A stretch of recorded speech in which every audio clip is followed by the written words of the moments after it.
Hey, all right. Good morning. Good morning. Welcome to the bottom line, everyone out there. It is Saturday, the end of August, almost the end of August. Here we are, end of summer.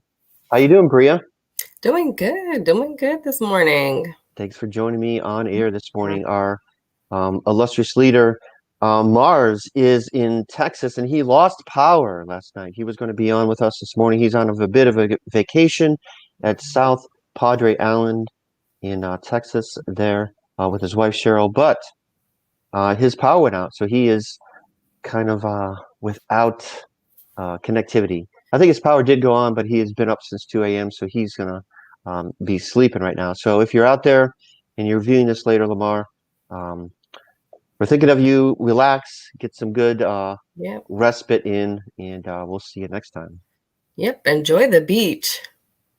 Definitely, definitely. Without the storm, though, without the storm. So Yeah. apparently, Ida is bearing down onto the Louisiana coast and headed that direction. Right now, it's a tropical. I think it's a four.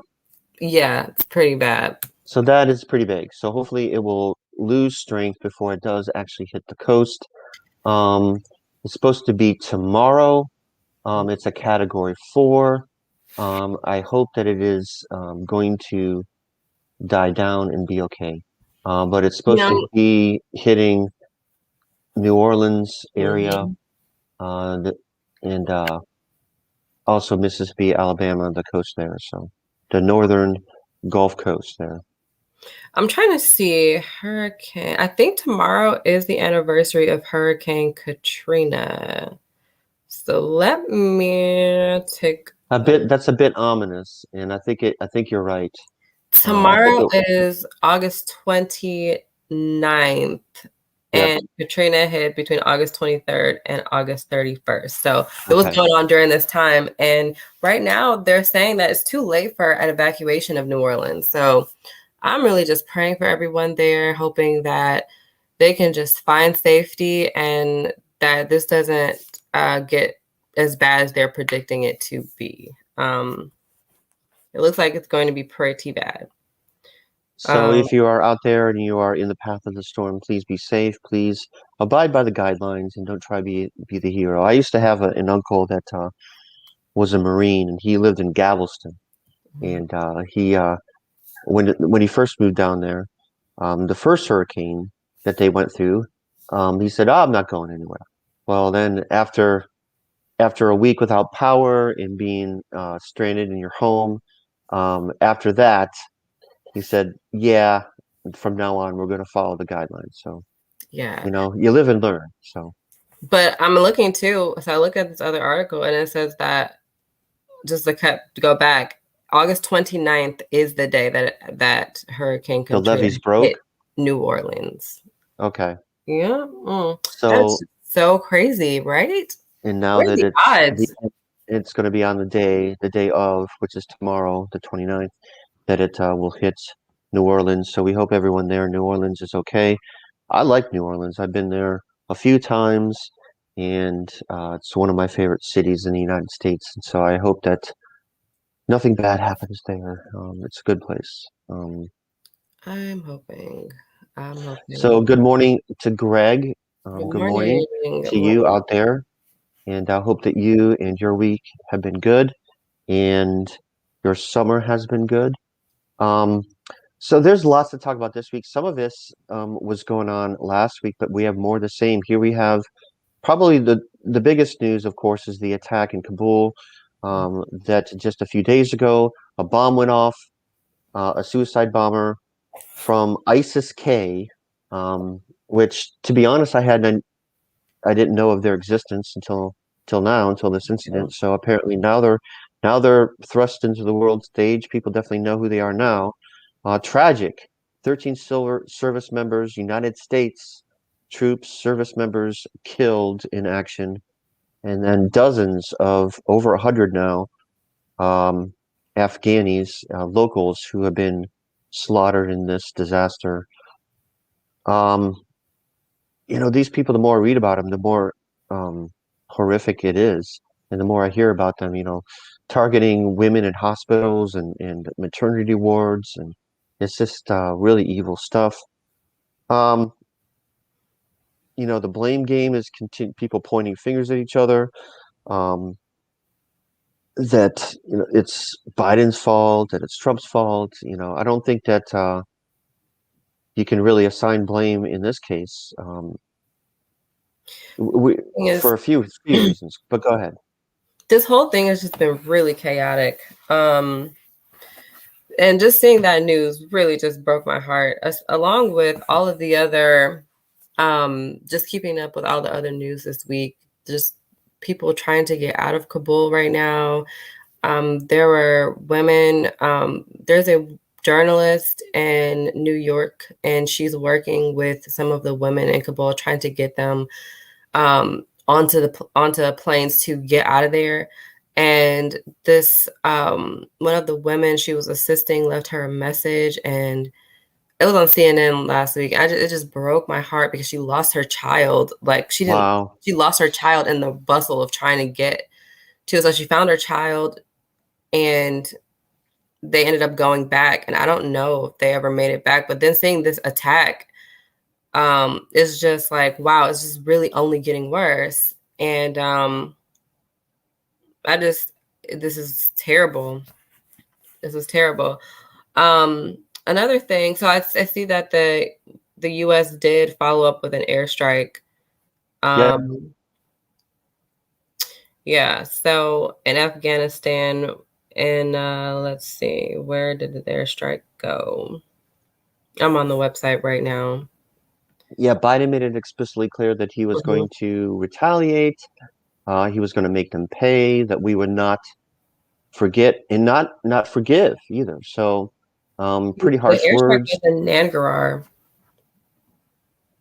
Okay. Nangarhar. Okay, so my question though is, what did this accomplish? Did they what exactly did this accomplish is my question with this airstrike. It was a retaliatory measure and meant to deter them probably from doing something further. They would say, well, if you're going to attack us, we're going to attack you. That's what it was. But Period. don't you think they would have expected that though? So what I think my question is they attack What us. good did it do? Yeah, what good did it do? I'm sure in that attack, if anyone was killed, was it only ISIS-K members? Were there women and children killed as well? You know, I what have not what seen was the a, goal of the airstrike other than to say, "Hey, we're going to get you back"? What was well, the ultimate apparently, outcome that was beneficial to anyone that changed anything? yeah, apparently it did remove a planner of the attack, one of the persons that planned the attack in Kabul, I believe. Um, so it targeted one of their leaders, and so I guess that's why this place was hit. Okay, so the initial indications that we killed the target. We know of no civilian casualties. Yeah. So that's good. That's good. That's what I was really looking for. Was like, okay, what is the goal here, and was the goal met, and was there any casualties outside like of that was unnecessary?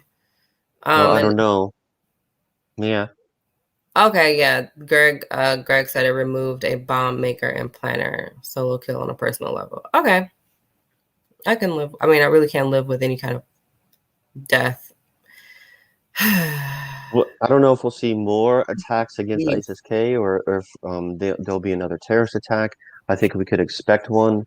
Apparently, the Taliban and ISIS don't get along, and so they've been fighting each other in different places around Afghanistan. So that much is news to most people here in the United States. Um, there could be fighting after we leave, fighting for control of the country between these two groups of people. I don't think that, from what I heard yesterday, that there's not a lot of them apparently, but obviously they have enough of them to cause serious damage. And it was it's particularly heartbreaking because these people are trying to they're refugees, and Yeah. they're it's a soft target. These are civilians trying to leave the country, and they targeted them simply to cause damage. Mhm. I'm not sure what political point this would be. These are people trying to flee. What kind of We have combat? evacuated What quite kind a of few. military um, target is this? It's really sad. I don't know the exact numbers, but we have evacuated a lot We've of. evacuated a lot of people. It's over 100,000 now, I think. Yeah, it's U.S. has 105,000 people evacuated from Afghanistan. That would include right now 5,100 U.S. citizens coming home, but there are still 200, at least 250 Afghans who work with the U.S. who haven't been evacuated yet. And I could just imagine how, scary that is right now. We actually in Missouri, which is where I am, I'm in Kansas City, but in St. Louis, um, Afghan refugees. And Yeah, I'm not sure the conditions of their resettlement, but they are resettling there. And our mayor of Kansas City has also extended um, Kansas City as a place for resettlement, also for the refugees. So, um, yeah, I haven't really heard anything about opinions about it or how people feel about it. I'm personally, I am very welcoming to it. I'm yeah. not sure I how am many too. I other am too. people, but I feel like for decades, these people they put their life on the line and their family's life on the line and knew Hmm. that they Hmm. were in imminent danger, and they still decided to help us because they knew that it would be for the betterment of their country. Yeah. And unfortunately, it just didn't turn out to be a sure thing. And now their worst fears are coming to fruition, like their worst fears are coming true, you know? And I'm sure for a long time, they were helping the US and they were, translators, interpreters, Yeah. Yeah. you know, and they were thinking like, okay, we're reaching a turning point. Our We have all these rights that we've never had. Women have rights that they've never had. We have women influencers that we've never thought would ever happen.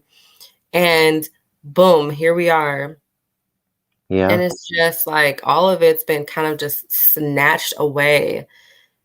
And the things that they feared the worst from the beginning is like, if I help, will I be murdered? If I help, will I be slain in the Mm. streets? And it's coming true. Mm. And it's like that now they're at the mercy of the Taliban, where they have to decide, where they have to live with the fact that they could be telling the truth about um, showing amnesty and showing forgiveness to the people who decided to help America, or they could just kill them. They have to live with the fact that it could go either way. They can't trust the Taliban, but they don't have a choice Yeah. because they don't know if they're going to be evacuated. It's so scary. I just couldn't imagine. These are families with children. Yeah. There's been a lot of stories that I've seen in the last 2 weeks about veterans trying to get their friends out, people trying to get their families out, people that are separated from their families.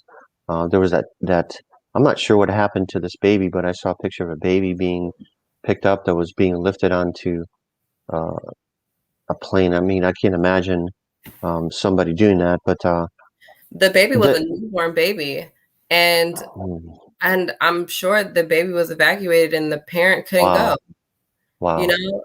But just imagine What do you do with this? Yeah, you have at that what do you split do with this moment, you have to baby? make a choice. Do I want to save me and my baby, or do I want to just save one of us? Take my baby. Wow, It's absolutely chilling. Like I've just been holding my daughters close. I don't think I've ever said I love you so much wow. to my daughters. And Logan, she says it back all the time. She says, "No, I love you more. I love you more." But I'm just like, "No, like I really love you so much." And it's just these are the moments where you just have to just be Yep, thankful. yeah, Because we wake up every day and take it for granted. We have to be yeah. thankful. Yep. It I could be mean, scary, so I've so seen a report that 28,000 have been evacuated so far. I've seen, but 2 days ago it said 4,500. So that's a big difference. I think that's Americans, but they're supposed to complete this by the end of the month. Do you think we're going to get there? probably not. We have I don't one think day. so. It's going to We be only have hard, one day. especially if they're Yeah. not in Kabul, if they're in somewhere else in the country. Um, that's going I to don't be see very another difficult way. to getting people out. I'm hearing a lot of things like we just weren't prepared. We didn't prepare for this type of thing. I think that no matter what plan the US made, I do think it was a bit unorganized, but no plan that the US made would avoid any type of heartbreak, any type of Yep. um this It is was something that was probably expected. it was going to end like like this somehow. You would have liked to have seen it better organized, but or better planned. I don't know. Um, how do you end something like this? How do you get these people out? Or how do you make this better? I don't know. I Or don't think how could it have been done better? I'm sure that it could have, but I'm not sure whoever the president was or whatever the policy is, there's going to be some mess. and I also don't So think that we could have anticipated though. I think we anticipated chaos. I definitely didn't anticipate 13 US service members, 11 no, Marines that's terrible. being murdered like that. That was just being murdered at all, losing life at all. I thought we were getting out of there. Yeah, yeah, Um, exactly. and it seems like we got to the end of the tunnel and it just all just crumbled on us. And I'm just praying for those families because they were anticipating their loved ones coming home. This was it. This is the end. September, you're gonna be home in my arms, Yeah. and now I have to bury you. Mm, mm, Yeah, I cried. I shed some real tears because it's just very hard to think that it's finally over. yeah. Yeah, losing a war is never predictable. Yeah, I I've just heard I've heard a lot of different things from the other side of other point of view, about how if Trump was president, this wouldn't have happened because there's people would respect him more and this and that, or they're more afraid or of retaliation. And I just don't buy that. I mean, Trump negotiated a withdrawal for May of this year. and So, reneged on that. so, he had this in mind as well to withdraw. This Yeah, was part of their he's the one who administration said as it. well. This wasn't something that Biden came up with on his own. So I don't buy it that we can control these things that are happening halfway around the world, that no one's going to target us, that we're not going to be targets of terrorism because of who's the president. I don't think that ISIS cares who the president is. They don't care. I do Um, think it, that every country collectively was laughing at us when Trump was president. Let's just be real. But I wish I had prepared video of when Trump was talking about bringing the troops home. Like mhm. this was his whole this was and he did try to completely remove himself from it, but he took credit. He said the troops are coming home. They tried to stop it, but they couldn't stop it. It was incredibly hard to do. And it's like and now you're trying to remove yourself from it completely because all of this chaos is happening. Yeah. And it's cowardly and it's just I don't know.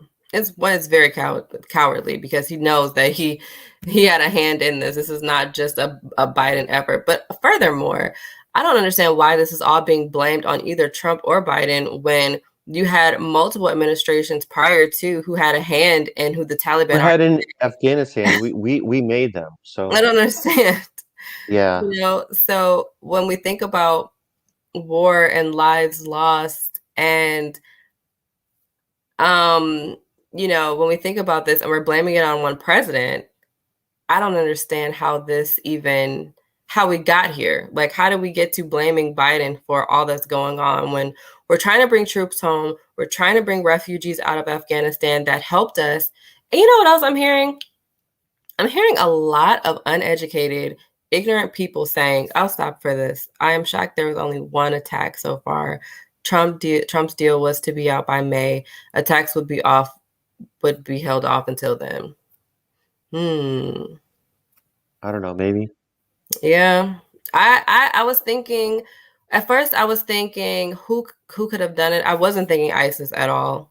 But I also wasn't thinking Taliban at all because I was like, why would they be working with us this entire time? I wasn't thinking when I heard that there was an explosion at the airport, I wasn't thinking a suicide bomber at all. I was thinking of chaos and an explosion. Hmm. And that is because why would the Taliban do a bomb the airport when they've been working with us this whole time? They can't be trusted, but I don't think they would work with us this whole time and then right when we're at the end, blow it up. So I was Now, confused as far as where it was coming from. But when I heard that ISIS did it, I said, okay.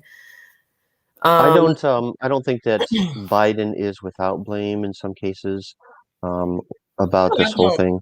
I just think that it proves one thing that as we're talking here, I'm thinking that we can't always solve our problems with arms. Some people that I've seen, some posts that I've seen online have said that, well, who's the superpower here? We're the superpower. Well, why are we letting the Taliban dictate terms? Why are we looking weak?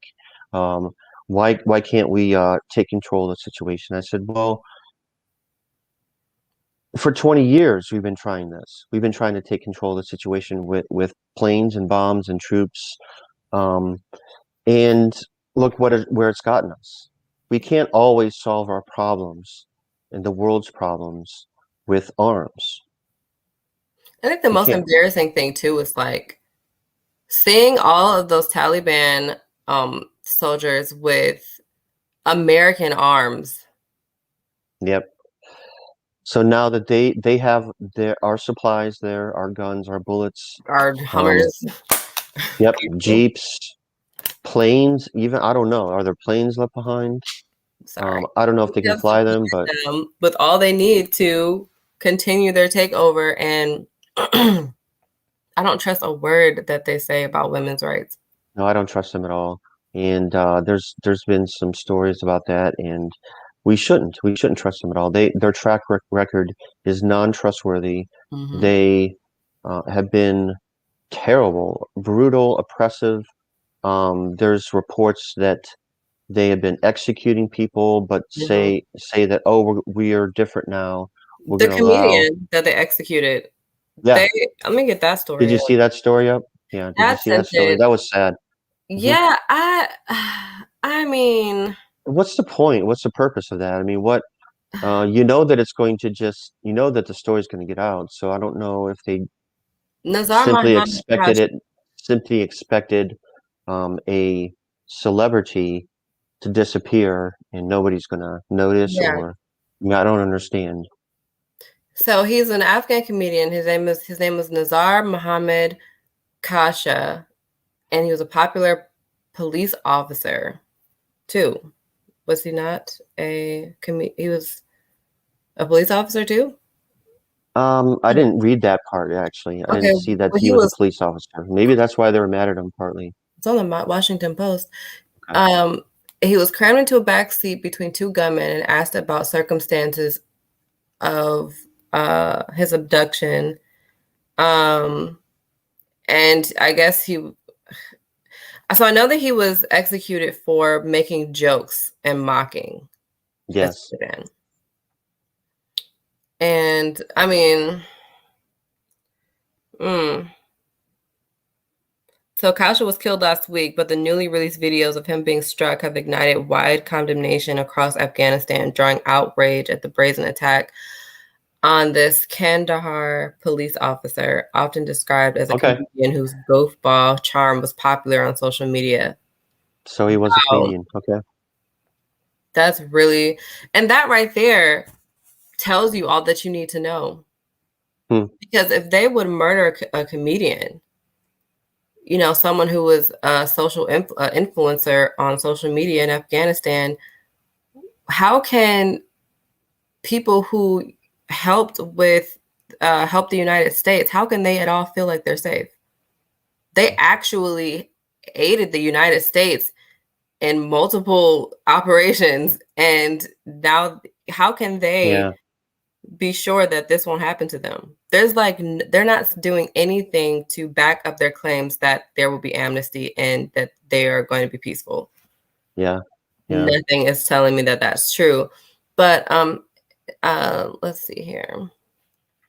I think the purpose is to control their people. Don't go against Sharia, the leaders, and you won't be murdered. Okay, so it's a control Yeah. issue. Well, Hmm. that's always been the Taliban. But so I want to come back. I want to go back a little bit to the refugees coming to the United States. Sure. I've been hearing so much. So not from my neighbors, not here, but online. When you look online, I've been seeing a lot of stuff, especially on Facebook, about how they don't want to bring refugees back here to the Yeah. United States and that we should just Yeah. leave them there. Why is the United States still there? Why can't we just leave them there and come and deal with our own issues here? I don't want to bring refugees from Afghanistan to the United States. Why? And I Hmm. don't think Hmm. these people really have done the research and understand what these people have risked, what our allies, what they are, our allies have risked Yeah. to, this entire over the 2 decades.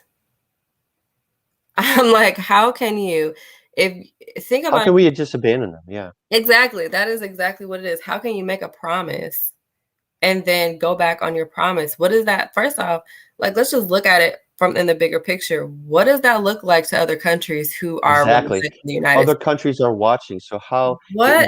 if and when, because this will happen again, we go into someone else's country and we need their help to track down terrorists or to do what we want to do there. They How would be left willing out in are the they cold. going to be to help us? Just like in the past, when we brought refugees from other countries in the past, we have to do that now because you cannot turn your back on people who helped you and saved your life. You can't do Yes. that. Save the Yes. lives of soldiers. A lot of these people that are saying this, they may have family who's been in the military that came home because someone over there helped them. Yes. They might be alive today because an Afghani helped them Yes, in their connect the missions. dots. Yeah. Connect the dots. And I'm just sick of it. I'm sick of the division. I'm sick of the hate. Um, I'm just really, really sick of it. I I'm don't. not sure when it happened. When did it happen in America? Do you think that people turned anti-immigrant? What did I just wake up like a couple of years ago, or has it been like this for a long time, like an undercurrent, and I just haven't noticed it? It's like it just I'm seems black. as if So I the last 5 years, it's just like people have just been like anti-immigrant, immigrant, anybody, legal, illegal, people, they look around, they see people from India, all these places. I'll be honest with I don't know you. what is it? What is it? I don't I'm black. understand. So my whole life being black and knowing of racism, my understanding of racist white people were always that if you weren't white, they wasn't with it. It didn't matter what color you were. So Really? my attention didn't really go to um, immigrants being discriminated against until 9/11, personally. And even I was so young then when 9/11 happened. But after 9/11 is when I started to notice, and it's still going on today, I started to notice the um, discrimination against people who are Arabic or people who are Middle Eastern, who looked Middle Eastern. That is when I started to notice it the most. In fact, in the sixth grade, when I was in sixth grade, I had a lot of dumb classmates. Okay, we probably all dumb at the time, but my dad had dreads, and for some reason, um, one, they didn't know where Haiti was. I don't know how I knew. I grew up in a household where my mom was constantly educating us. She was a daycare teacher, so she was constantly educating us. So I knew a lot about the world. I knew where Haiti was, and I knew where the rest of the world was. And for some reason, this is off topic, but my dad had dreads, and I got made fun of because like they were calling this one kid convinced everybody in the class that my dad was a Haitian, and he convinced them that Haiti was in the Middle East. And so everyone thought that my dad was Haitian and a terrorist. Really? Oh my Yes, God. in the sixth grade. And I was like, do you know where Haiti is? How are you? I'm so confused. It was like it caught on so fast. And I'm like, you guys, first off, we're black. Like we're not, and we're in America. We're not, and he's not Middle Eastern. How are you guys getting this mixed up? I just remember having this conversation and it just like not making any sense. And I'm like, but my whole life Wow. I knew where um like I just knew the map, so I was confused. But anyway, I just wanted to put that out there. But yes, no, discrimination based on how you look. I've noticed it, one, from being Black, but also from 9/11 is when I think I noticed it the most. I didn't really notice Asian discrimination as much until over the last year, but I knew that it happened. Um, and I learned about Jewish discrimination based because of like Nazi Germany and um, the Holocaust, but I hadn't really seen it in my actual life. Yeah. The most that Yeah. I've seen was Okay. discrimination against Middle Eastern descent Well, Black people. I know there's been a lot of things on Fox News that's been frankly pretty ugly the last couple of weeks about bringing Afghani refugees over. That, well, we invaded them and now they're invading us. Tucker Carlson said, um, and Laura Ingraham said that Even we more. never made any promises to them. It's like, well, it's the right thing to do. This is the right thing to Well, do. we did You make know, they promises to them. did you see Callista Ward of CNN? She's the woman who was there for a couple of weeks, and she was in this hijab, and um, Mm-hmm. she was out in the Dominated. streets. She was amazing. She was great. She was out in the street, totally fearless. I don't know, I couldn't do it, but in her shoes. But she was just, people would walk up to her and said, "I have papers. I've been a translator for 10 years, and Oh, yeah. I can't get to an airplane. No one's contacted me," and it was just like, They were what do fear you in do with their that? eyes. There's Could fear, you and they're just imagine like want to cling to somebody who was and have their American? story listened to, and maybe if their story gets heard, they can get out, or they can get into the airport somehow. They can get on that plane and get out of the country, because you have to agree that the Taliban are going to be interested in these people, put them in prison and make them disappear. The other thing too is, could you imagine being in front of the Taliban, showing your papers that you helped the United States? That is desperation. That is your last ditch effort. That is like the fear in their eyes. Can you help me? Where Yep. do I go? Yeah. Give me information so I can get there. Yeah. And when I It was watched her, sad. It was sad. I kept up with her in every segment that she showed. I just got chills. Like, I have chills thinking about it because, like, Wow. especially when the gunshots were ringing out in the background, you Yeah. could see that she was scared. But we have to understand that journalists like her are the reason why we know what's going on in the world. Yeah. We don't know what's going on without them. Journalists have been murdered, executed for just doing what she is doing. And for Yeah. her to be a woman out there doing this is, I thought that was just a very powerful statement instead of it being a man. I think it was a very powerful statement for her to be out there in harm's way as a woman in Yep. Afghanistan. Yep. And she did that. And I'm very thankful for journalists like, Wow. I know. Wow. Really? yeah, I'm telling you, like, over the years, we would not have any of the on ground information that we have without journalists. They are so important to us getting the news information. Plus, it helps to get a human face and a human story to Yeah. it. We talk about statistics, and we see, the ticker Hmm. that gives you the news rundown, and it says that so many people were killed, Hmm. or this is happening here, or people are being evacuated. But when you actually see the images and you talk to those people, it kind of is like, wow, this is desperate, and you Even just identify seeing and you feel for them. even So just seeing like news footage of things happening from like from an angle is not the same yeah, as someone when you there giving you, we would have never seen those people. We would have never seen our Afghani allies with their paperwork on camera if it wasn't for her. And yep, begging for yep, help. They gave you a real insight and a feel of like these, they really helped us. Like, they really did. I keep saying these people, and that was rude because I hate when people say these people referring to Black people. So let me try to find a different word for this. yeah. Well, Verbiage. it's okay. You're forgiven. So in other news, we have school boards across the country seems like every day. I know that's a hot topic right now, so it might be a bigger deal. I might be making more of a deal than it really is, but it seems like these stories just keep popping up every day. I see another crazy outburst at a school board meeting, and it's Yeah. all over the place. It's places that you wouldn't imagine, like Northern California, um, Chicago. It's not just in conservative places that people are getting up in arms and masking it. I've heard interviews from school board members, and they're resigning. They have people threatening their lives. They have people like knocking on their doors. The most famous one is that meeting in Tennessee, but I have a few videos here to look at um, from Let's see. different perspectives. So here's one. Meanwhile, tonight, the Henry County School Board is tightening COVID protocols to handle a surge in cases. And some parents had a lot to say about what this means for masks in classrooms. John Chiric was there for the yelling and shouting.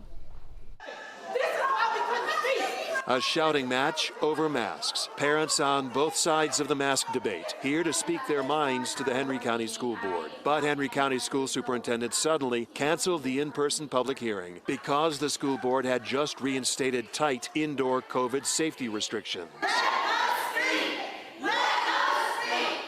The board adjourned the meeting. Only board member Mackenzie Daniels stayed behind to listen, and he got an earful. Parent Sharon Poindexter. The cowardness that exhibit here, why people leaving, yes, is it a challenging subject to deal with? Yes, but you don't walk out. You don't walk out on the people that pay your bills. Henry County Schools began the school year last week with a mask optional policy. But late Monday afternoon, the board imposed a mask mandate for all, effective immediately, because cases and hospitalizations are increasing so rapidly. We still need to make sure that every mitigation strategy at our disposal should be employed. I would say if it's enforced and if it's taken seriously, yes, we do feel a little more comfortable. We were hoping the school board would recognize the fact that it should be the parents' choice whether to muzzle our children or not. The controversy, the uproar continues, along with the sharp increases in COVID cases. Okay, so this one I wanted to show because it shows, first of all, two different angles. So parents came from both sides of the issue. Mm-hmm. They're arguing with each other, and then the school board has had enough. They leave, and then one of the parents calls out the school board, says, "You're a coward for leaving the and not listening to your constituents." What do you think about this? So where do you draw the line between, like, okay, I just need to exit the room. This is getting out of hand. I've had enough of this, and sitting there and taking it. I don't think they should have walked out. I don't think Okay. that at all. You are here to do a job, and that's just what it is. So it may be difficult. Sit there, listen to what each side has to say, even if you don't agree, and then you guys can come to it. That's your job. You're at a school board. What did you think was going to happen? Sometimes this happens. You have parents who don't agree, and there's going to be there's going to be a conversation about that. Yeah, That's literally what you signed up for, was to make agreements. That's true. That's true. I do feel some God. empathy for the school board members. I mean, this I isn't do, exactly but what they signed up for. This isn't what they imagined they would be doing. They want to help kids, and they're trying to do what's in the best interest of the kids. They have a responsibility for the kids that are in their buildings, and these are people from all walks of life. These aren't. This isn't the superintendent. These are people that are probably either as a volunteer in the school board, or it's a very part-time job, and so they don't want to deal with this. But on the other side of it, if they resign, if they walk away, who's going to replace them? Maybe the people right. that don't have the kids' best interest in mind. So that's what I worry about. If too many people are going to step away and to resign from these positions, we're going to get them replaced by people who have some sort of a political agenda instead of what's in the best interest of the kids. I think I'm more so confused about what is the issue with the mask. Is it just purely political? Because other countries have no problem with this. In fact, I've been keeping up. I don't know I don't know if any of you follow Amanda Seales online. Amanda Seales is a Black comedian. She's often talking about politics as well, talking about state of America. Yes. But she's had teachers on her page openly say, listen, my kids are in kindergarten. They wear their masks all day. They have no problem wearing their masks. There was a teacher in China who she's studying abroad, and she's in China. And she said, my students have tried to take one of our masks off of our students here in China. Like, you'll lose a finger. Like, why is it that these kids can understand the concept of just general decency to your neighbor by keeping your germs away from them, knowing that you can spread a virus? Like, they understand it. They can understand it. And these parents are blatantly disregarding everything that doctors are saying about masks, every science that says that masks do work. And another thing that I'm hearing too, which is frustrating, is that, well, kids are rarely dying from COVID. Why do you want your child to get why do you want your child Why to do you get want them to get sick, to get why do you seriously sick? want them to get close to death? Do you want them to have asthma? Why do you want to take a chance? And on top of that, why are you not considering the people that your children are going to get sick when they come home? Or the teachers and staff at school? Yeah, that too. Like, your children are the only ones that are at risk here. Everyone is at risk. Your children are very much a part of the population of this country. So yeah, it's early in their life to be contributing, but they don't really have a choice right now. So a couple of things. I think that's one, that I think it's particularly uniquely American in that we have this like freedom at any cost, like freedom. We want freedom over our bodies. We want freedom to own what we want. We want freedom over our property. We want freedom over all kinds of things. Mhm. And whenever there's something that might sound small or might sound reasonable, there's going to be people that are going to fight against it. So, even if it's in people's best interest, because then you're making decisions for them. Then you're going to get people that are going to cry nanny state and this and that. But that's why you don't see that in other countries, because they don't have this hyper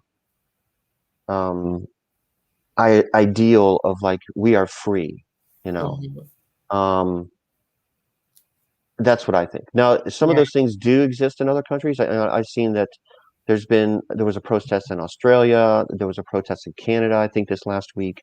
I saw in the news about these kinds of issues, but you don't see it kind of widespread. I don't think. I think that people just think differently in different countries. Or they think of, and this is going to sound bad, but they think more of the collective good, to be honest. Yeah. If it's good for your neighbor, then it's going to be good for you. I worry about, somebody made the comment this morning that we're going to run out of nurses. I think it was Greg. Yes, Greg said we're going to run out of nurses. We could run out of teachers. There won't be. You want your kids to be in school. Well, part of that is keeping the staff and teachers healthy. If there is no one to teach your students, then they're going to be at home. And that's what you claim not to want. You want your kids in school because it is better for them, you say, but you also don't want to do what's necessary to keep them and the people that work there safe. The bus drivers, the custodian, the teacher, these people. And schools are places where people are in close proximity. Yeah. You pass each other in the hallway. You are sitting in a classroom. If it's K through 6, you go to the bathroom. If you're in with these students all day, if it's middle school, now middle school is over 12, so they can get the vaccine. But if it's middle school, they're going from class to class. They're seeing hundreds of people every day. So it's different. It's different. I don't see hundreds of people every day. So mine, if I don't wear a mask, it's not as big of a deal because I don't come into contact with as many people as you do at a hospital, at a school, at a nursing home. This should be common sense. And we're losing that. We're losing common sense in this country. We are definitely losing common sense. And I was saying to you off air earlier today, I don't really think it's a lack of common sense. I think that right now the political division is causing like a hysteria for people on the right. And it's like, it's not even because they're fully aware of how masks work. Like it's a mask. You go to the hospital and you see doctors wear masks all the time. It didn't used to be a big deal. If you're getting surgery, doctors or nurses, if you go into the hospital, they're wearing a mask like I don't understand. all day, like To keep 12 hour, from what? like 12-hour shifts. To keep from getting sick. And Yes. the other thing is too, it's like, okay, when you're getting surgery, do you want your doctor to not wear a mask that's doing your surgery? You're getting surgery, heart surgery. Let me guess, you don't want your doctor to wear a mask. So there's all kinds of germs from your doctor's mouth getting into your heart as he's doing surgery. I don't understand like the logic of it just doesn't make sense to me how you don't see the good that masks are doing, the purpose of them more so. No one ever thinks of all the pieces. I wanted to show this because I totally agree with Greg here. You Yeah. don't do you think about the waiters and waitresses at the restaurant? Do you think about the gas station attendees? Do you think about the stockers at the grocery store? These people that are low-wage workers you depend on, whether you know it or not. The people that right now, it's the summertime, the people that do construction on the roads, the people that are the crosswalk guard at the school for your children. Do you think of these people? These people keep society running. The custodian that works second shift at your office building. Are we thinking of these people? Right. I actually will piggyback on that. Oops, what did I just do? Sorry, here? Go ahead. I just saw a post the other day talking about the people who clean the hospital, the workers who clean the hospitals. They are the ones who keep the show running. Without people cleaning the hospitals, it would be all so much more chaotic. And I never thought about it until I saw that post. Oh no, it's serious. Believe the mask is for the benefit of the wearer. People still believe this. People are like, well, you're wearing a mask, so I'm fine. And that goes back if you're wearing a mask, I don't have to wear a mask, right? Because if you're concerned about getting sick, you're wearing a mask. You're exercising your right to wear a mask. Why do I have to wear a mask? Well, science and data and statistics have shown over and over again that it's best when both people are wearing a mask. If there's two people in the room, if there's 10 people in the room, if everyone's wearing a mask, you get that one person that's not wearing a mask, then the percentages go up exponentially. And so, I don't know what will convince people. I've kind of given up on trying to convince people. I don't think that people need convincing. I've given up on convincing people. People are so entrenched in their ideas that I just want to keep my head down and get through it. I don't think these people need convincing. I think they fully know and are fully aware of what they're doing. I think the people who are against mask mandates, I think the parents who do not want to send their kids to school, the parents who are considering pulling their kids out of school because of these masks, I mean, they are not at all, they are convinced. They know that the masks work. They just don't want to do something. They don't want to be forced to do something. That's all that is. They don't want the word mandate. They want to be mandated to do something. So they know that masks work. Here's another thing.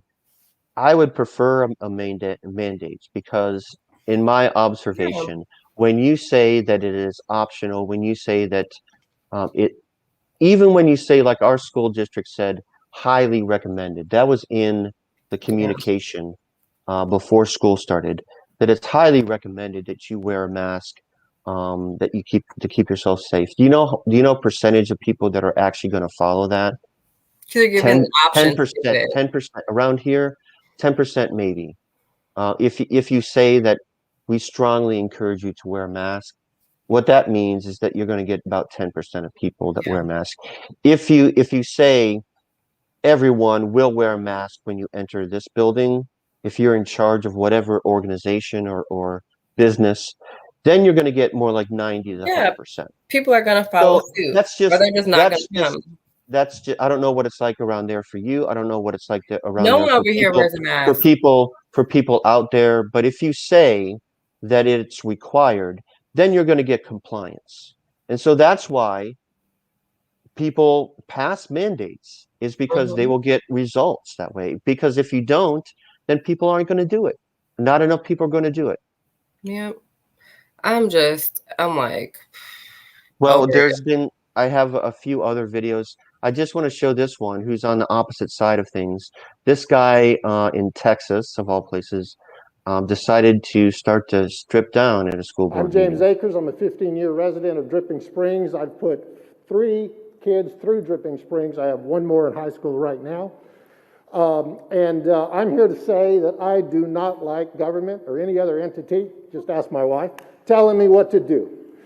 But sometimes I got to push the envelope a little bit, and I just decided that I'm going to not just talk about it, but I'm going to walk the walk. At work, they make me wear this jacket. I hate it. They make me wear this shirt and tie. I hate it. On the way over here, I ran 3 stop signs and 4 red lights. I almost killed somebody out there. But by God, it's my roads too. So I have every right to drive as fast as I want to, make the turns that I want to. I got over here to the school today and the parking lot's full, and I decided I was going to park wherever the hell I want to, which in this case happened to be a handicap. But I really hate my clothes. So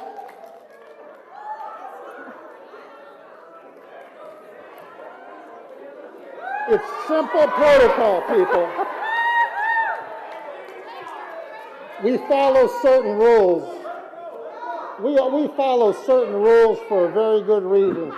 Can you stop? Mr. Akers, I understand. I believe you're a swimmer, but if you would mind putting your pants back on for a comment, that would be appreciated.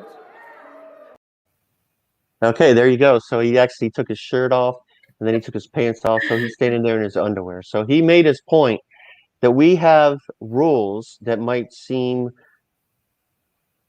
personally to be an infringement upon you. Like, please wear a shirt in our store, for example. Please wear shoes when you come in, right? That's reasonable. That was really smooth. He was at home. Wearing a mask is now the new reasonable. I think it's reasonable. It's reasonable for people to do that for the sake of others. So there you go. There you go. I want to stand behind him on this. I just can't. It was good though. He was walking he made his point, right? I mean, he made a very good point. These are my roads too, so why can't I just run parked in a handicap spot?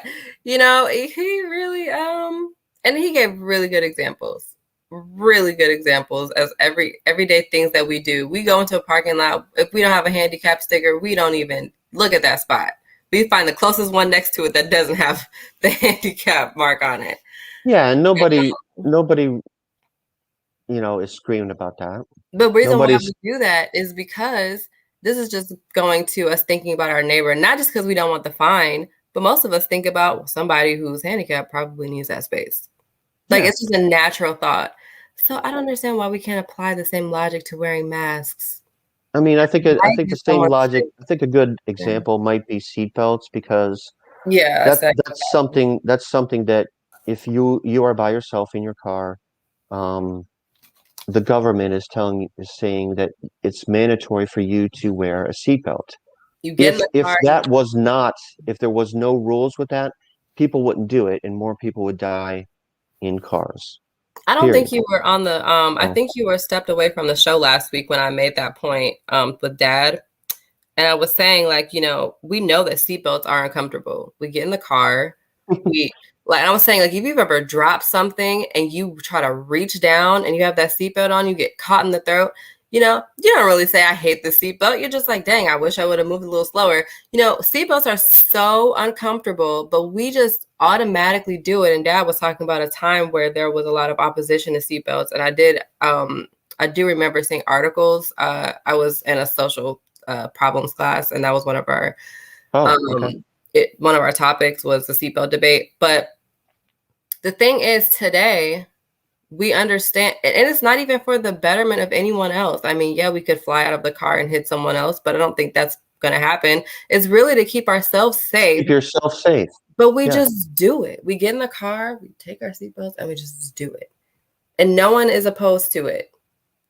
And I mean, is it going to take another generation for, like, are we going to have to wait until our kids are older to just accept the mask situation? Will they not have a problem with it? Is it just because, I mean, that's what I can only think about. People who weren't required to wear seatbelts are now required to wear seatbelts. It might be something that they have a problem with, but we do it because we've never lived in a life where we didn't have to.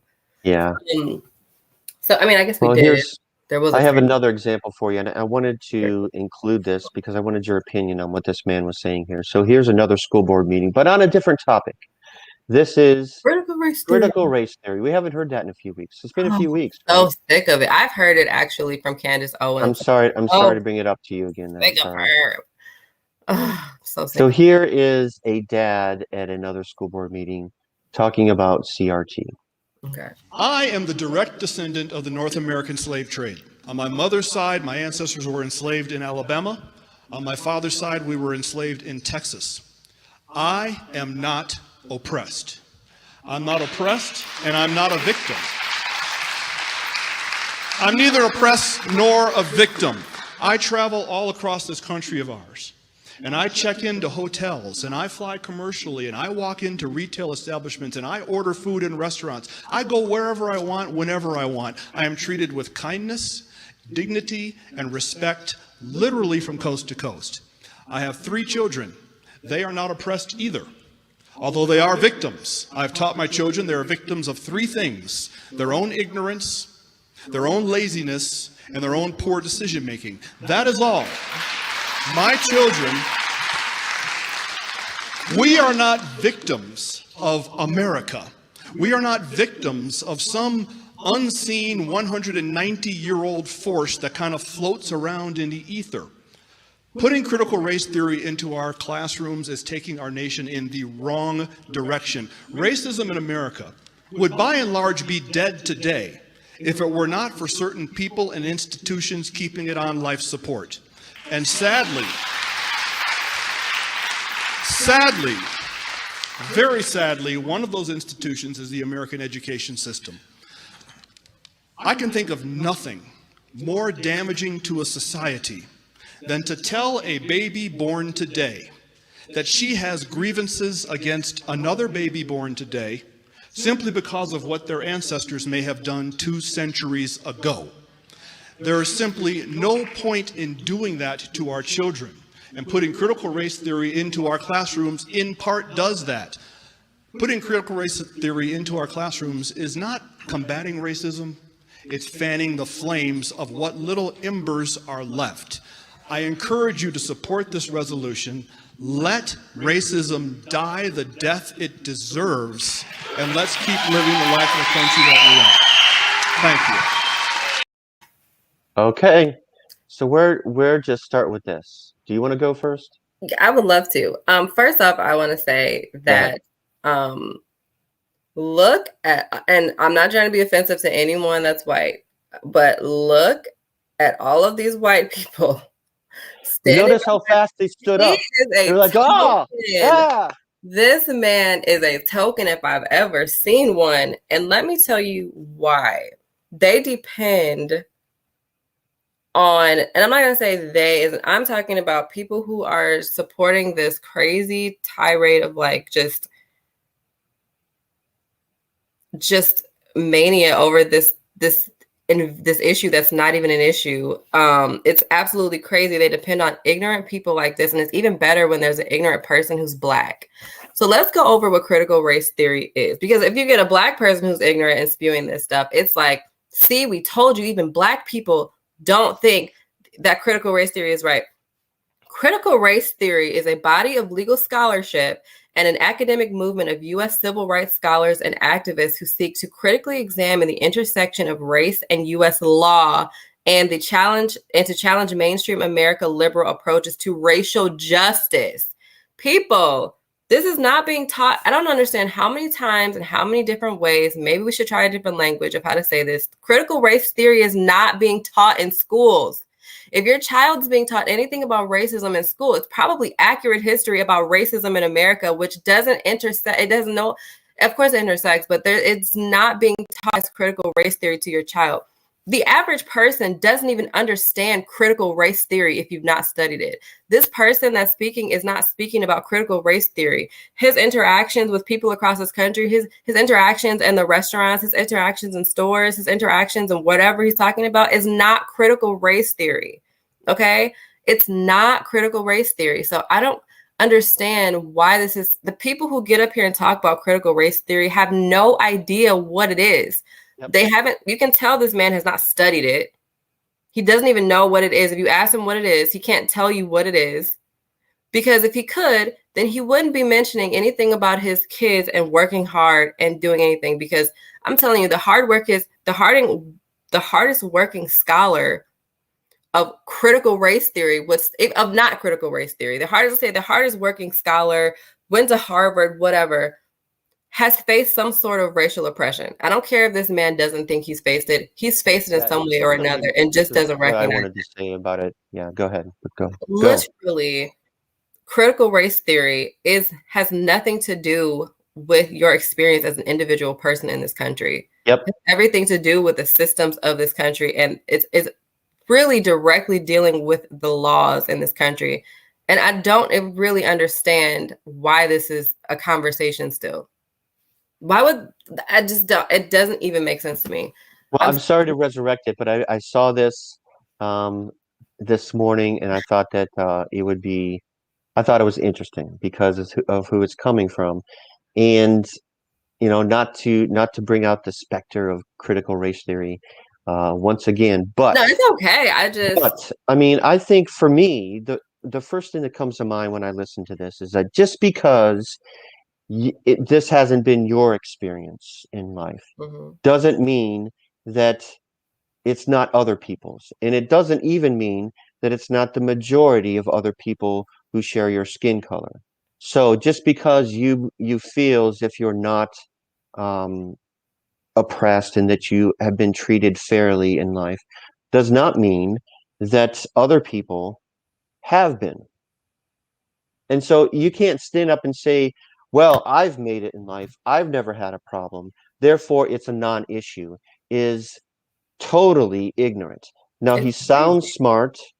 He's well-spoken. I'm sure he is a professional person who is educated, but he's wrong. I'm not saying he's not educated. I'm just saying he's ignorant to what critical race theory is, and he's ignorant on so many levels of. I mean, for me, it's like I'm just hearing it so much, and I'm here it is that you're talking.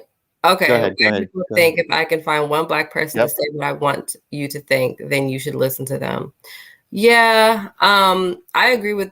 And this. So you mentioned that he's a token. Is he a Candace Owens? Is this person like that? I can see that. Candace Owens is on a trip of her own. I think Candace Owens, she's in a category of her own.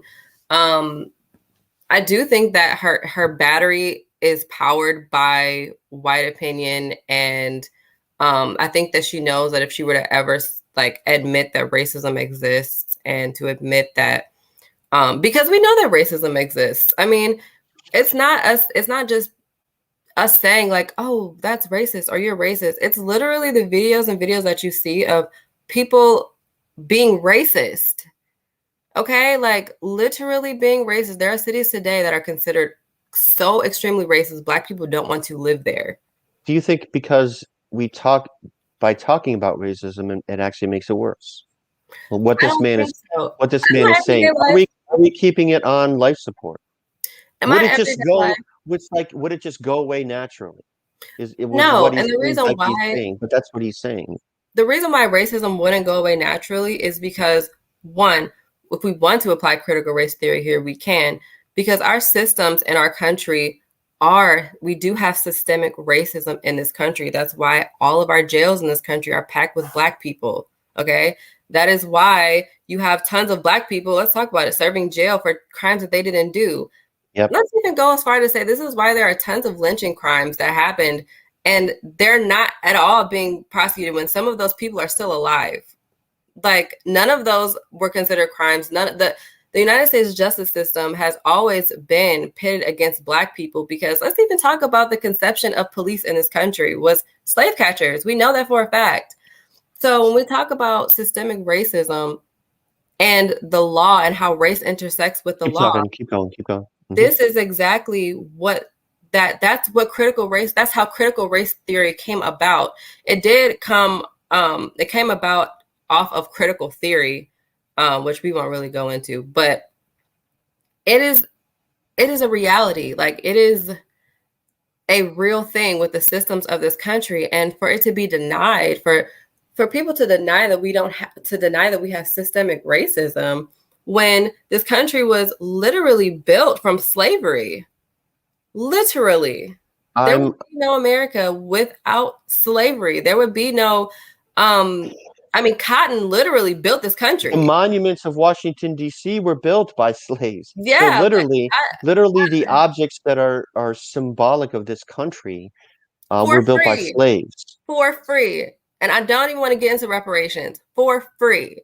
Okay? So, and I understand, like, I wasn't a slave. My parents weren't slaves. Like, I get that. However, the systems in place today are still very affected by slavery. And the condition of Black America today is still affected by slavery. And let's pass slavery. Let's go past slavery to all of the laws that were put in place. Black You don't have to go back to slavery. You could go back one generation. Literally, and you could see, my grandfather. Yeah. Mm-hmm. Literally, my grandfather.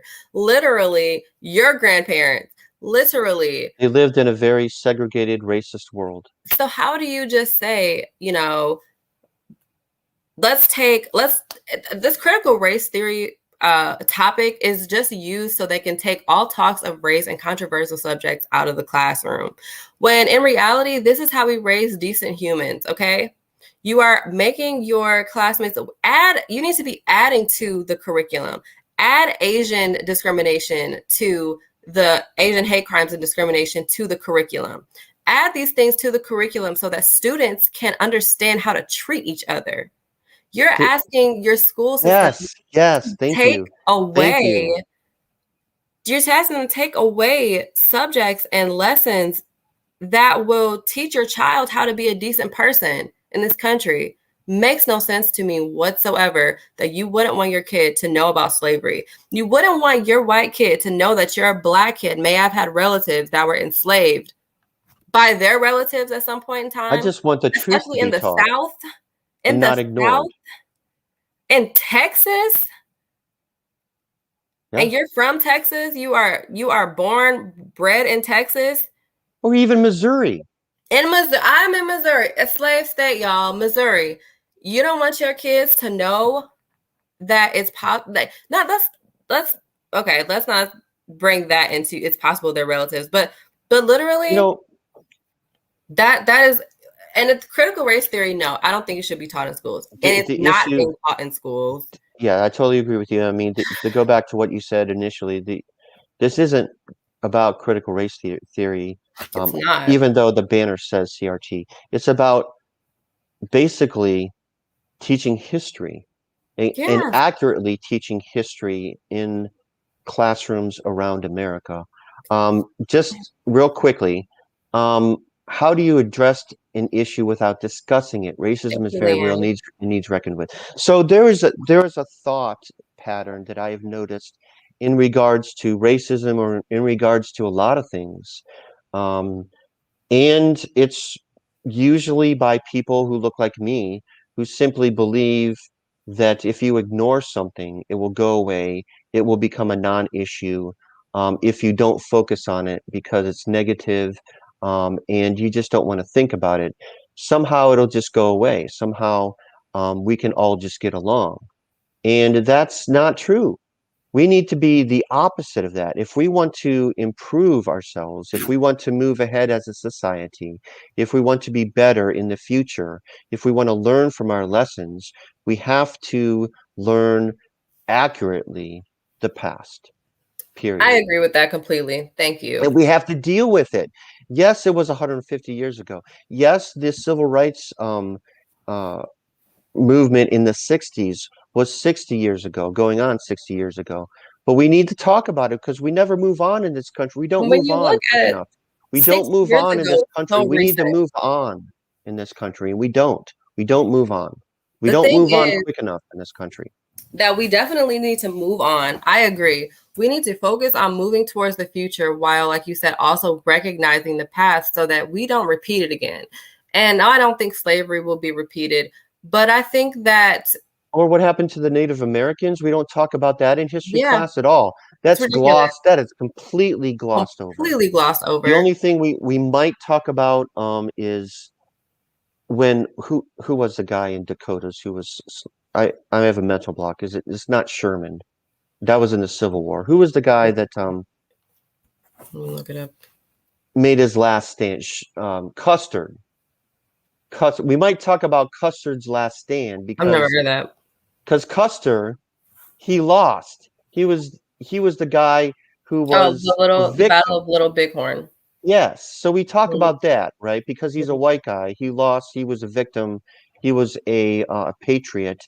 He was on our side. He was a United States Army person. But we don't talk about from the other side.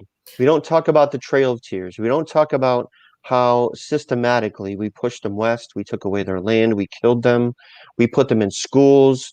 We denigrated their children. Um, we tried to make them white Christians.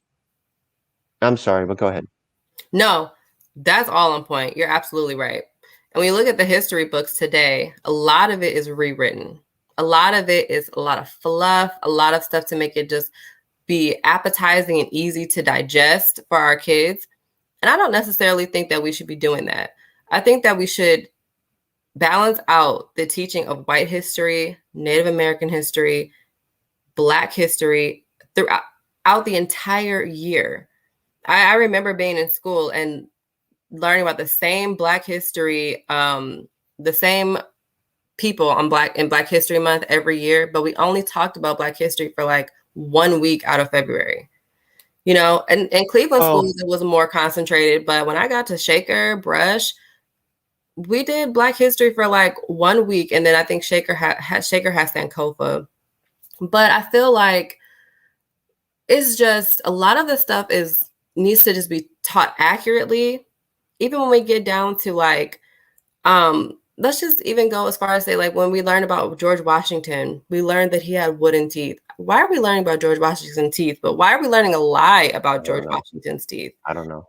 You know, and I think that for some reason in this country today, if someone's not yelling the N-word, if someone's not being lynched in open public, then racism. Yeah, we think there's not a problem. And the problem is that racism does exist on a personal level and on a systemic level. We see it all the time.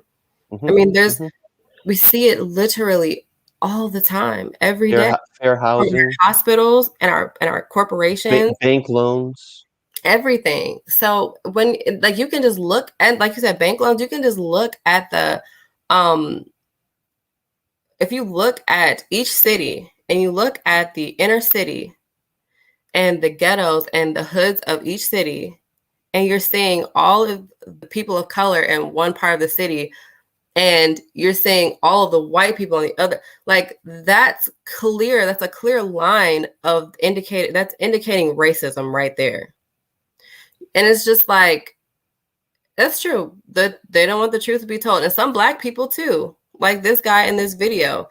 I cannot for the life of me understand how he could stand there and say that in front of all those people like that. And it's very frustrating to hear people that look like me talk like that when he's lived in this country longer than I have. He's been alive longer than I have. And I've seen it, so I know he has to see it. you see what you want to see sometimes, though. Thank you, Leanne. I Yeah, mean, and don't you think that's true? I mean, you see what you want to see. You pay yeah. attention to what you want to to what interests you. So And I'm not saying that you're gonna walk outside and you're gonna just experience racism right off the bat. I live in Belton, Missouri, and it's pretty white over here. We just started getting some black neighbors in our neighborhood, but I've actually not experienced racism. The only thing that I've seen that was an alarm was that our neighbors have Trump 2020 still as their Wi-Fi identification. So I haven't seen any racism personally, but I know in Kansas City there were videos that went viral of racist attacks in Kansas City by white people on black people. So I'm not saying that it's everywhere, and racism is everywhere, but I'm not saying you're going to be assaulted. You just have to understand that just because you don't traffic see it, stops. I mean, it's obvious. It's obvious to yeah. you. It's obvious to me. I don't know. I'm really focused on moving forward. I'm not going to teach my kids that you're just all white people are racist and that's not the lesson that we need to teach our kids. I completely agree because that's not the truth. In fact, most white people that I know aren't racist. So, but the truth is that you do need to be taught accurate history in the classrooms. And even if it's ugly, America's history is ugly. So just teach the history, and you don't need to sugarcoat it to these kids. Just tell them what it is. And I feel like we just have such a really inconsistent I think history. kids can handle it. Kids can handle the I truth. do. Kids process things better. If we can teach about Tiananmen Square, if we can teach about Mao Zedong, if we can teach about all the atrocities that's happened in other countries, we can teach about the Holocaust, if we can teach kids about that stuff. Why is this America such a touchy subject? Because gas chambers, I mean, I'm not gonna lie, that tore me up. Okay, and when I was learning about the Holocaust, that was a hard It's still hard. It's still segment to learn about. It was sad. And then we learned about Mao Zedong. This is world things that happen around the world of oppression against people. I think there needs to be a little bit more history taught personally. So I have a little bit of sympathy for and empathy for teachers who try to cover like 500 years of Western history. And, I don't think in high school, at least, we didn't get past the Vietnam War because we just simply ran out of time. It's like, well, so yeah, there might be 1 week for Black history, but we had none.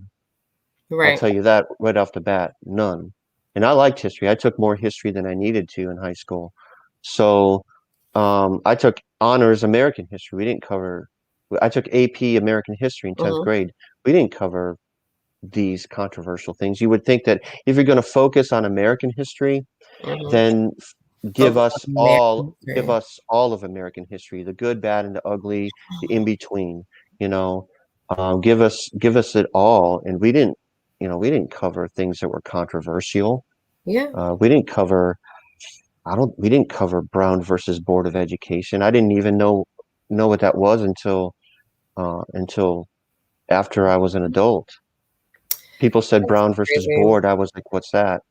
I had to look it up, or something that is, Tulsa. Tulsa's a great example. The bridge, the Central Park. The Edmund what is his name? Bridge. Where Martin Luther King marched across. I didn't learn about that. Oh, Selma? I'm sorry, the Selma March. I didn't learn about the Selma March. I didn't know about Selma either. I heard We Have a Dream. That was in I Have a Dream. That was in DC, but really it was Selma that was the first big thing. I didn't learn about that. You know what else, But Leanne? we were taught about Rosa Parks. I just found out that what we were taught about Rosa Parks was a lie. Let me tell you something. I just learned that Rosa Parks wasn't sitting in the front of the bus at all. They always like take pictures of. She sat in the first row that wasn't designated. Yeah, exactly. And she didn't give her seat up to a white person, is what I just learned. So we learned a lot of these just inaccuracies in school. Edmund Pettus, thank you. Okay, yeah. I just don't know. This critical race theory is getting out of control because it's not even. I'm so just frustrated with it because It's not taught in school. Well, there's What also, do you I didn't learn anything say? about LGBT Yeah, issues or like the wall incident in New York City. I didn't learn any of that. it's history. For me, though, it's history. Why are you not teaching history? Why are we teaching the same things over and over again and leaving out all the important stuff? I'm not understanding that at all. So I'm just not understanding it at all. But also, while we're on this, Candace Owens, I'm gonna see if I can find it on I don't have the video on here, but I'm gonna see if I can find it on my phone. Candace Owens gave this little speech on her page about pulling our kids out of school because of critical race theory and because the education system is raising the dumbest generation ever, according to her. I don't believe that. I definitely don't believe that. But let's see if I can find anything that she said on here. In the meantime, yeah, K narrative is a good place. Yeah, thank you for that. She said, listen to your parents. Sex is normal. It's cool. Your youngest parents are like, what do you mean withdraw my kid? What am I going to do? Like if I withdraw my kid from school? And I think, wow. I mean, when did we start being scared not to send our kids to school? There's nothing about the American story that tells us that kids need to go to university and get a degree to be successful. In fact, all of the evidence points to the contrary. Think about what I'm saying. All of the evidence points to the contrary, that kids that drop out of school are more successful in American society. I'm talking about Bill Gates. I'm talking about Jack Dorsey. I'm talking about Mark Zuckerberg. I'm talking about Jeff Bezos. I'm talking about she's talking about a small percentage. Dropped out of Stanford University. These were dropouts. So they know that there is something about staying in school that actually just creates a cookie cutter slave mentality. These kids come out with a ton of degrees. By the way, what this book also taught me, we've never given out more degrees ever in American society, and yet the kids are dumber. Now, why on earth would they be handing out more degrees, right? In fact, right now, they're even saying standardized tests are racist because standardized tests are the only metric that tell parents that actually your kids aren't learning anything. Why the hell are you giving your tax dollars to these educational systems that are making your kids dumber? Well, what are they doing now? A push to get rid of standardized testing so that you can't even tell. Just send your kid to school. You're scared to withdraw your child from school. Why is my question? Well, I've heard, well, Candace, it's I work. Well, think about where that idea even came from, right? Where you got into your belly as a woman, and I'm talking to mothers directly here, that you have to work just as hard as a man has to work, right? That actually nurturing your children should be secondary to you trying to run the rat race and get to the top of the ladder. Well, that's cultural feminism that's taught that. That's a new phenomenon of this era, that women should be working. Should be constantly working. So I have to send my kids to school. I have to work. I have to make a living. I have to do all of these things when actually the most natural. Okay. Yeah, I got to stop it there. That's just first of all, into a whole different thing here. As a Black mother, hearing her say that just lights fire under my behind, because she knows for a fact that the reason why especially Black mothers have to work 2-3 jobs to support their family is because Black men have been removed from the homes for hundreds of years by one way or another, falsely imprisoned, lynched, sold off in slavery, family split apart. So Black women have always had to take care of their families. And it's a wonderful thing when we get, myself, I'm very blessed to be a stay-at-home mom. Very blessed to be that. But everybody doesn't have that reality. For her to say, well, I have to work, I'm scared to take my kids out of school because I have to work. Most people in this country have to work to make a living. That idea comes from capitalism. Yes, that idea comes from capitalism. Hello. And it's not so much because if you don't have money, you're just not going to have nothing. You're not going to have anything. I think we're past this aren't we past this notion? It's 2021. We're in the 2020s. Aren't we past this notion of like women have to prove themselves somehow? I mean, it's like that was very annoying. Like that was annoying too. That little it's like, well, where do you get this notion that a woman has to work as hard as a man? It's like, well, every woman that I know actually works harder than men do. And they want to work. They work harder than men do. Women fought for the right to work. it's not like there's some sort of like cosmic pressure out there. Is there? I'm gonna take a breath. Women But I mean, fought for the right to work. Women fight every day to break the glass ceiling, to climb up that corporate ladder, to be at the head of businesses. They start their own that's what it businesses. is. It's not saying that that's what it is. They have to work harder to get to the same point. They have to work harder. Yeah. Statistically, by the numbers, they have to work harder to get Yes. to the earning potential, to get to be paid their fair share. Women have to work hard Even to get a now, higher here position just to get the same pay as someone lower yes, than them. it's statistically that's the case. So for That her, has been proven. Even now in the 2020s, we have companies reevaluating their salaries.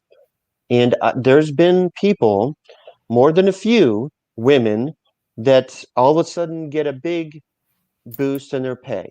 You know why? Is because companies are looking at, say, well, so and so has been working 20 years. Ann's been working with us 20 years, and John's been working for us 20 years. And why is John being paid $10,000 more in his salary? They have the same title, same job, same equal responsibilities, same place in the company, same amount of years. Well, it's still a thing. Still a thing. why is she advocating for kids to drop out of school? So then to get back on what her original point is, I just did a little Google search. I typed in Thank stats you. about staying in school.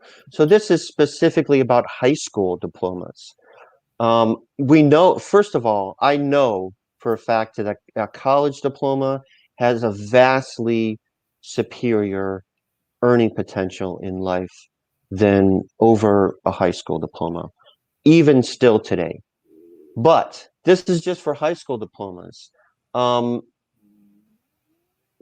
if you are a high school graduate, you have right now a 10% unemployment rate. But for high school dropouts, it is 14%. Here's another stat. Your difference that you make per year is, I think, I just lost it. It's like 7,000 at least. So that's pretty significant. On 8,000 more. It's 8,000.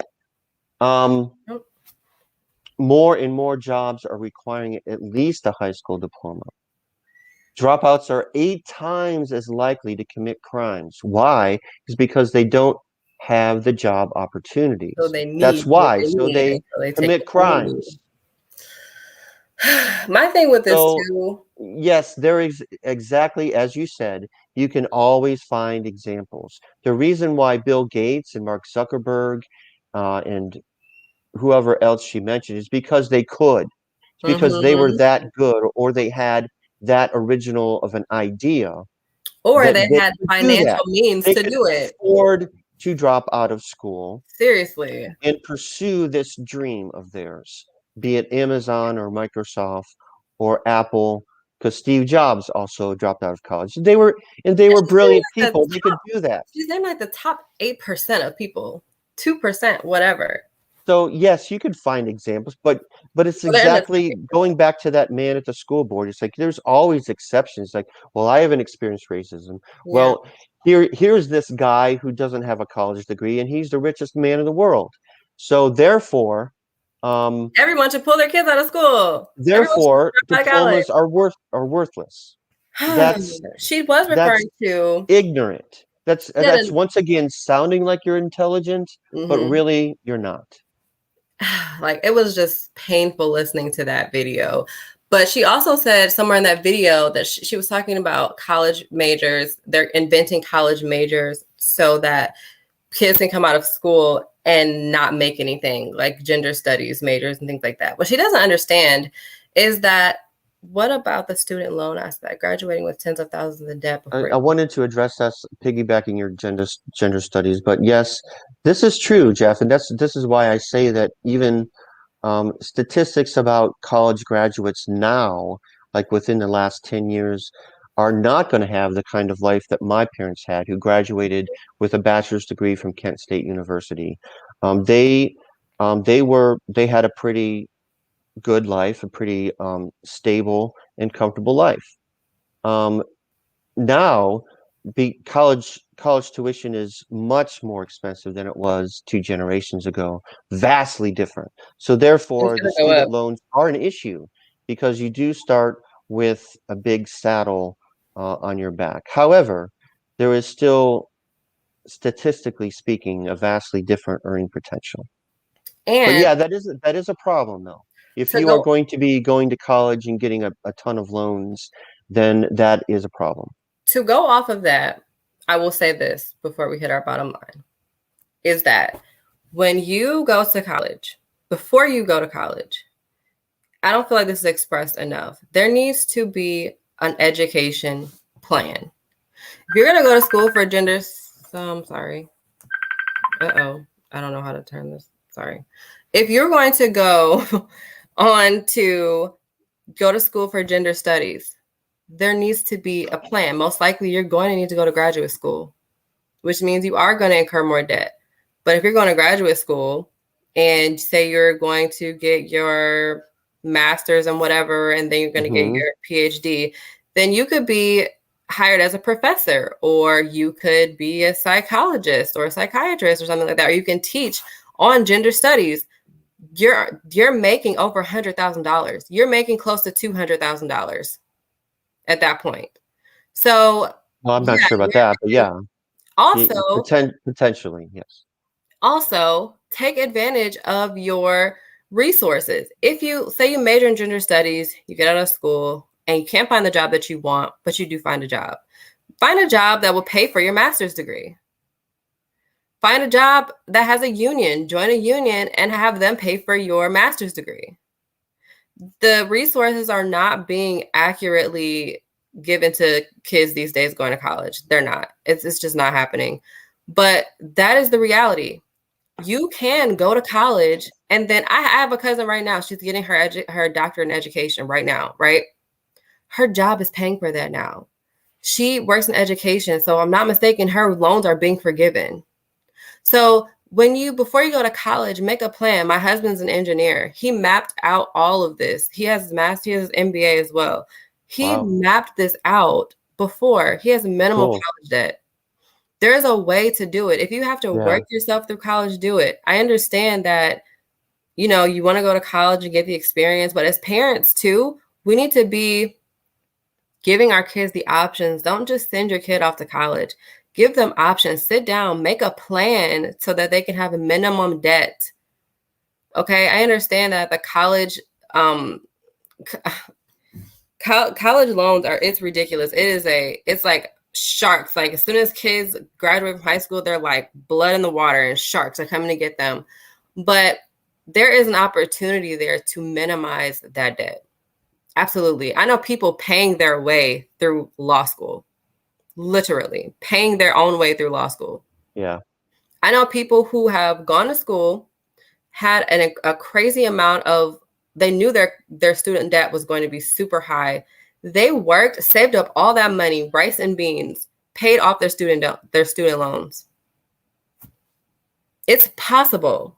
It's hard, but it's possible. So I'm not saying tell your kids that they need to work their way through college. That's not what I'm saying. Just make a plan to minimize their debt. Yeah. There's a way. Student loan debt is probably something we should talk about more in depth when we have the time to do so. But yeah, really it's an interesting topic and an interesting topic about what to do about it, given today's climate. I think, but going back to Candace Owens, advocating pulling kids out of school and getting less education is never a good thing. It's never a good thing. I know that you're concerned about indoctrinating your children and this and that, but that's fear mongering. It's really in fear mongering. It's just like, that's ridiculous. The other thing too, with you pulling kids out of school, those kids have to learn somewhere by law. You can't just pull them out of school and they're not learning anything. You have to enroll them in some sort of educational program. Yep. You just have to. So, you're asking people to quit their jobs, pull their kids out of school, teach them at home.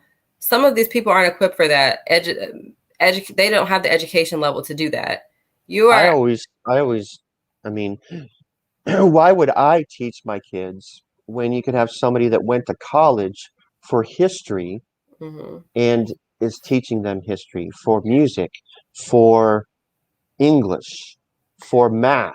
I am not good at math. I don't want to be teaching my kids algebra. I am not good at math. I'm not against. So why would I want to do that? I can understand that I love my kids, but I want what's best for them. I'm not against homeschool. I'm really not. I'm not against homeschool I at just all think that it's like.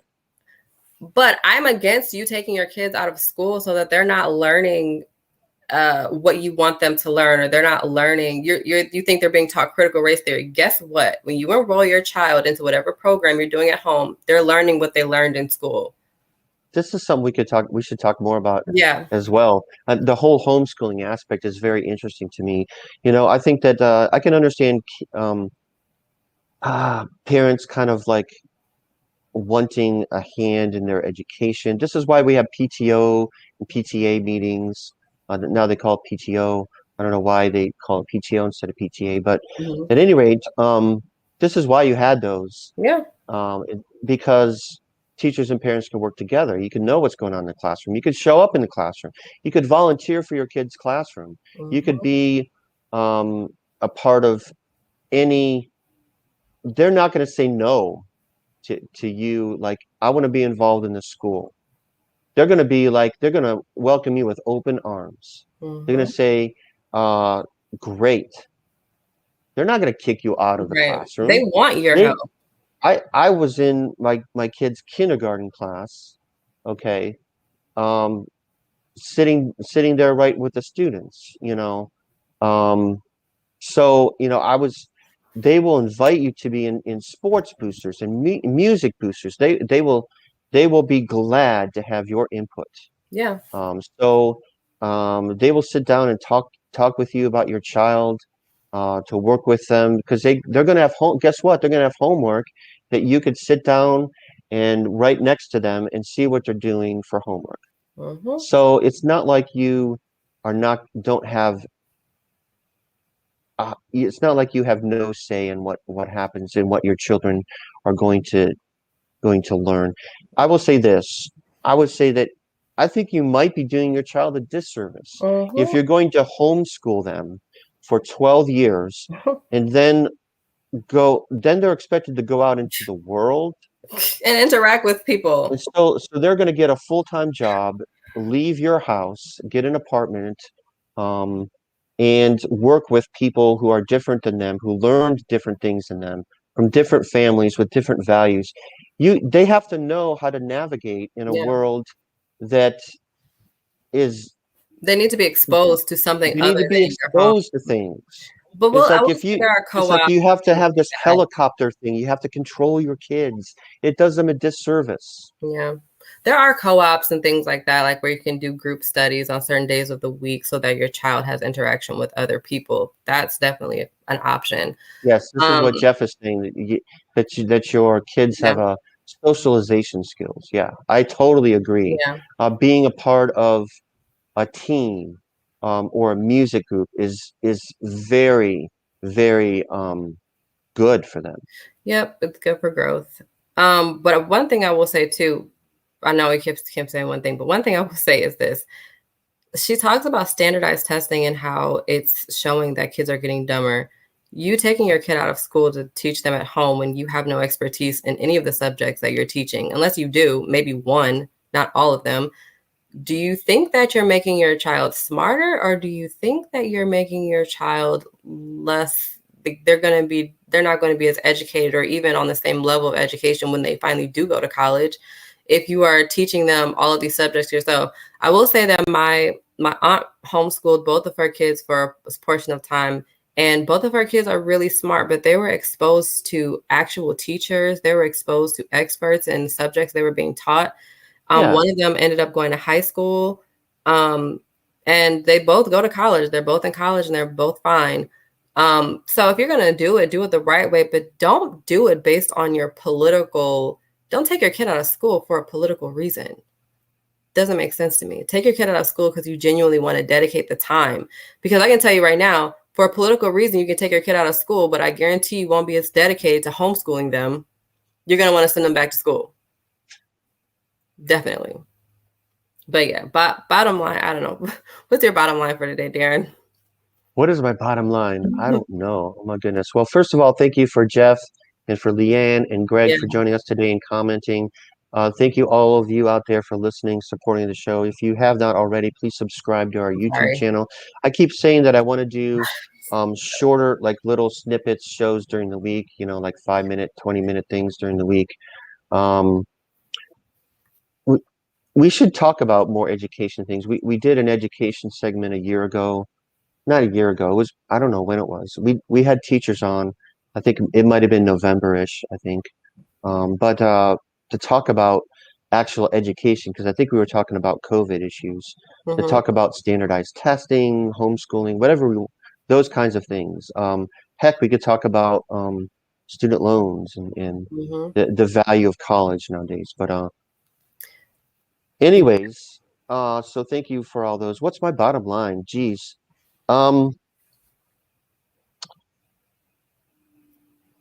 I guess my bottom line is I've been exasperated at like we have these things that are going on in different parts of the world, like in Haiti, in Afghanistan, where people life and death situations, and we're arguing about masks.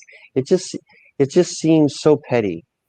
It seems so petty. So I guess my bottom line is, can we get past our pettiness? Can we get past our petty arguments? Can we like see the big picture? Can we um can we move on with common sense? That's my bottom line. That's a big ask right now. Apparently. It shouldn't be, but it is.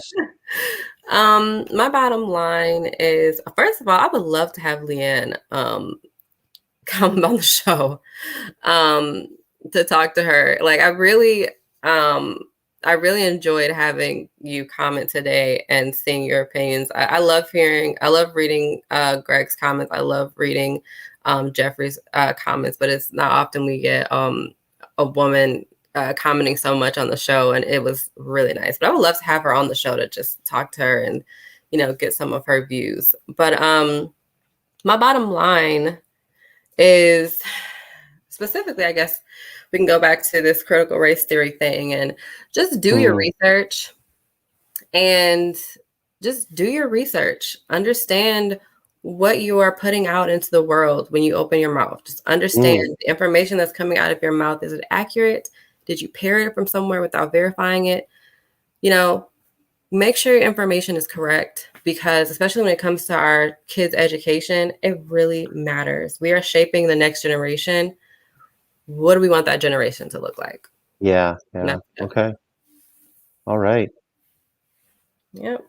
That's all. Well, stay safe, everyone, and give a hug to someone this week, and let them know that you care about them. And what do we have for next week? What do we want to talk about? Next week, I want to talk about the eviction moratorium that was kicked out by Congress. We had that on our agenda and we didn't get to it. So immigration right now is really up. The border is, I guess, it's the highest it's ever been.